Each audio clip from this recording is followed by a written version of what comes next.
Hi. So in this video, we're going to discuss about simple circuits. Okay. So let's say I have a wire like that. Let's say it's some 1 meter long, and let's say it's made up of copper. Okay. You know the resistivity of copper? The resistivity of copper is around 1.8 into 10 to the power of minus 8 ohm meters. Okay. That's the resistivity. And if I tell you that the cross-sectional area is 1 mm square, right? Now you know the A, you know the L, you know the rho. You can find the resistance of this wire. R is equal to rho L by A, and that will be that, right? So resistance is clear. Now, one thing which I want to ask you is this resistance concentrated at any discrete point on this wire, or is it everywhere? Of course, this entire wire is offering this resistance, hence the resistance is everywhere on the wire, right? So if I want to represent this, like if I draw a line in my notebook, I want to represent this wire, what would I do? One thing which people do is they use zigzag lines like that. So I can use zigzag lines all over the wire like that, showing that this entire wire has resistance and it has the resistance everywhere. Good. Okay. Now, let's say if I cut this wire into half.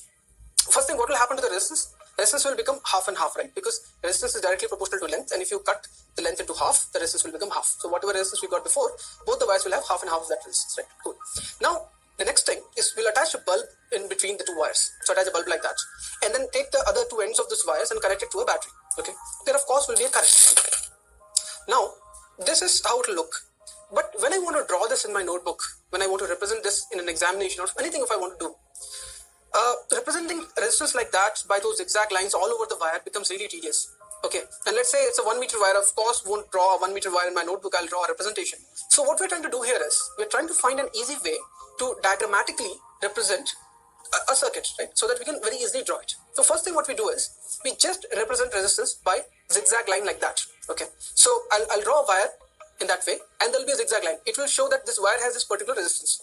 Although we are showing it as if the entire resistance is discretely located at that point, but exactly it is not so. Exactly, you know that the resistance is everywhere.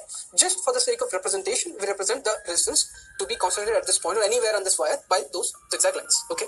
Then the battery is represented by a big line and a small line like that. Okay, or it could be multiple big and small lines. And a bulb is represented like that. So the circuit which I was speaking about before can be represented in that way, diagrammatically. Or an easy way to represent that would be this. There's one word of caution which I want to give you. Is when you represent the resistance in a wire by those zigzag lines like that, the wires where you have not shown those zigzag lines are the parts where you have in your diagram no resistance. Okay, so they're called live wire or wire with no resistance, right? So it's just a representation. Again, the resistance is actually everywhere. You have chosen to represent it at a particular point, and you're saying that the part where I'm not choosing to show it are the part where there's no resistance.